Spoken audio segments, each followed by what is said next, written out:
Well, get ready for a spooktacular Halloween tradition at the Detroit Historical Museum. Joining us today with details on this fun-filled event is Rebecca. Rebecca, you got a lot in store this weekend. We sure do. We look forward to treats in the streets of Old Detroit every single year.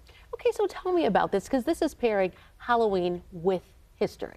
That's right. So Detroit Historical Museum, every year we host this really fun thing. You know, we've got the old streets of Detroit, and it's set up like a little town, kind of perfect for trick-or-treating. And so we get staff and volunteers, everybody dresses up, the kids get to trick-or-treat in the streets of Old Detroit, but then we fill the museum with other fun things. So there are arts and crafts. We partner with Arts and Scraps, our partner on this.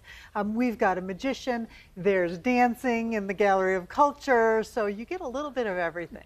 How has it been in years past? You said you've been doing this for over a decade.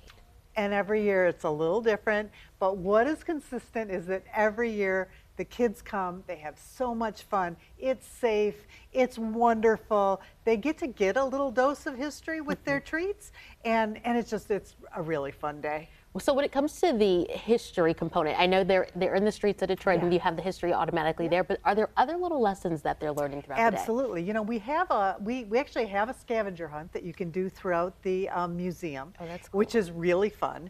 And so there are little bite-sized pieces of history basically wherever they go. And the whole museum is on and available. So, you know, if Dad brings kids and he wants to see that Detroit Lions exhibit, it's there for him. That's so cool. Yeah. What inspired this? You also have a sensory hour. Is that new this year? We do. That actually was new last year. We're really proud of it. So the first hour from 1 to 2 is for those little ones who maybe need a little less stimulation, right? So it's a little quieter. There are fewer lights. We don't have, you know, the magician's a little subdued during that time. It's a good time if you've got a kid who's a little bit more reactive.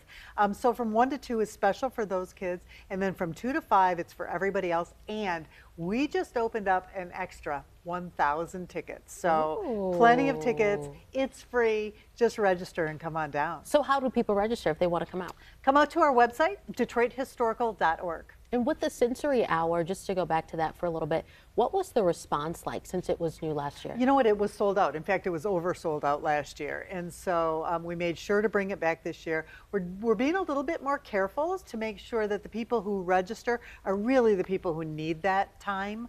Last year we had fewer tickets. And so the last half of the day went fast too. That's why we added more tickets this year. So there's room for everybody.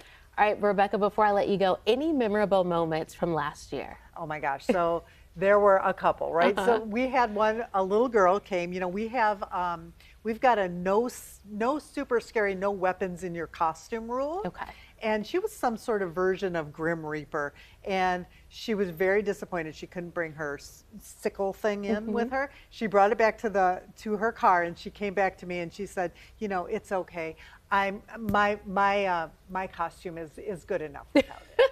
And I was like, you know what, darling, it is good enough without it, for sure. It's all about the fun on that day. Well, I'm sure so many people cannot wait for this event just to be able to celebrate Halloween in a very safe way.